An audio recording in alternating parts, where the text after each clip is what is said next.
ऐसा व्यक्ति कभी नहीं हार सकता, बहुत पुरानी बात है। एक जंगल में एक गुरुकुल था जिसमें बहुत सारे बच्चे पढ़ने आते थे। एक बात की बात है, गुरुजी सभी विद्यार्थियों को पढ़ा रहे थे, मगर एक विद्यार्थी ऐसा था जिसे बार बार समझाने पर भी समझ में नहीं आ रहा था। गुरुजी को बहुत तेज से गुस्सा आया और उन्होंने उस विद्यार्थी से कहा, जरा अपनी हथेली तो दिखाओ बेटा।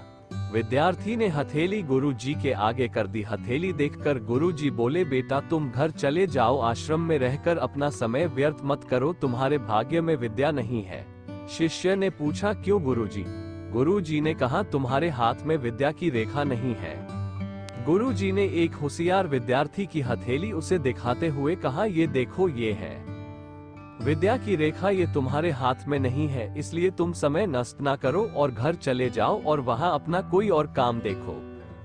ये सुनने के बाद उस विद्यार्थी ने अपने जेब से एक चाकू निकाला जिसका प्रयोग वह रोज सुबह अपनी दातून काटने के लिए करता था। उस चाकू से उसने अपनी हाथ में एक गहरी लकीर बना दी।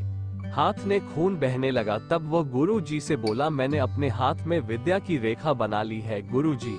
ये देखकर गुरुजी द्रवित हो गए और उन्होंने उस विद्यार्थी को गले से लगा लिया।